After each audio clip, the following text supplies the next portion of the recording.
Salve, berjumpa lagi dengan saya pada hari ini tanggal 10 September 2025. Saudara-saudaraku yang terkasih, di pagi yang cerah ini, marilah kita memecah syukur di dalam doa kepada Tuhan Allah kita yang selalu memberkati kita. Dan juga jangan lupa, berilah senyuman dan sapaan kepada sesama kita. Kita mau awali perenungan pagi hari ini dengan tanda kemenangan kita. Dalam nama Bapa dan Putra dan Roh Kudus. Amin. Kebahagiaan sejati. Bacaan liturgi hari ini diambil dari Kolose 3 ayat 1 sampai dengan 11 dan Injil Lukas 6 ayat 20 sampai dengan 26. Saudara-saudaraku yang terkasih, hari ini saudara kita dibingungkan akan pengajaran Tuhan Yesus yang berkata, berbahagialah. Berbahagialah yang miskin, yang sekarang ini kelaparan, yang sekarang ini menangis, orang yang membenci kita, mengucil dan menganiaya kita. Ayat 20 sampai dengan 22. Juga dikatakan oleh Yesus, celakalah kamu yang sekarang kenyang, yang sekarang tertawa, yang mendapat pujian. Apa maksud pengajaran Tuhan Yesus yang bertolak belakang dengan kehidupan dunia ini? Saudara-saudaraku yang terkasih, Yesus mau menyampaikan pengajaran bahwa kebahagiaan sejati saudara terletak pada pengharapan kepada kerajaan Allah dan bukan pada kenikmatan duniawi seperti kekayaan dan popularitas. Yesus menyatakan bahwa mereka yang miskin, lapar, menangis, dan dianiaya justru berbahagia saudara. Karena mereka memiliki kerajaan Allah dan akan menerima upah besar di surga. Kenapa? Karena mereka inilah selalu berharap kepada Tuhan. Dan dalam pengharapan itulah saudara, mereka memiliki kerajaan Allah. Sebaliknya, mereka yang kaya, kenyang, tertawa, dan dipuji saudara akan celaka karena telah memperoleh penghiburan duniawi mereka. Dan mungkin memiliki hati yang tidak peka terhadap kebutuhan sesama atau mengukur kebahagiaan berdasarkan hal-hal fana.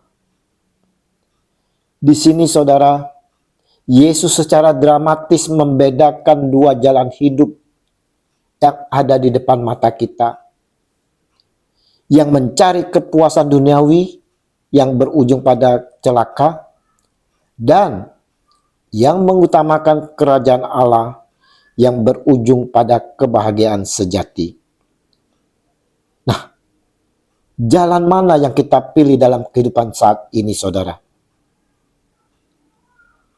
Sebagai pengikut Kristus tentunya kita mengutamakan kerajaan Allah. Untuk itu, carilah dahulu kerajaan Allah dan kebenarannya, maka semuanya itu akan ditambahkan kepadamu. Matius 6 ayat 33. Pikirkanlah perkara yang di atas, bukan yang di bumi. Kolose 3 ayat 2. Ingat saudara-saudaraku yang terkasih, orang miskin dalam konteks ini bukan hanya yang kekurangan materi saudara, tetapi siapapun yang hatinya terbuka dan bergantung sepenuhnya kepada Allah, serta siap berbagi kepada sesama. Dalam penderitaan, kesedihan, atau penganiayaan justru memampukan kita saudara berjalan menuju kebahagiaan jika dijalani dengan iman kepada Tuhan, karena itu menunjukkan komitmen dan kesetiaan kepadanya yang akan membawa upah kekal. Bagaimana dengan orang kaya? Apakah kita tidak boleh kaya?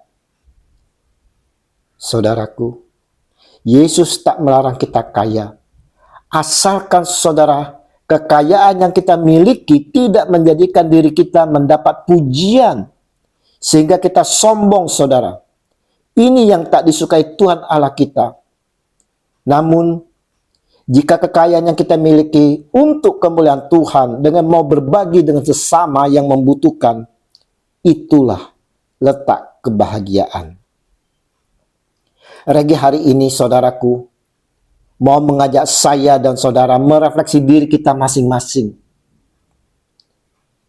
Bagaimana jalan kehidupan kita saat ini? Mencari kepuasan duniawikah? Terpaku pada kenikmatan sementara dunia? Atau mengutamakan kerajaan Allah? Ingat saudara-saudara, kebahagiaan sejati bukan hanya tentang apa yang kita rasakan, tetapi tentang apa yang bisa kita bagi.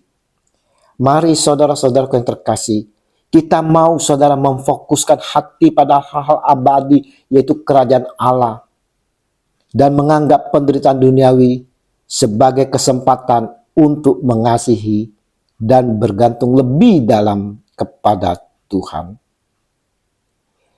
Terpujilah Kristus Yesus Tuhan, sumber kebahagiaan sejati. Di dalam Dialah kita akan memperoleh hidup damai sejahtera kekal abadi kini dan sepanjang segala masa. Amin. Dalam nama Bapa dan Putra dan Roh Kudus. Amin. Shalom Aleichem.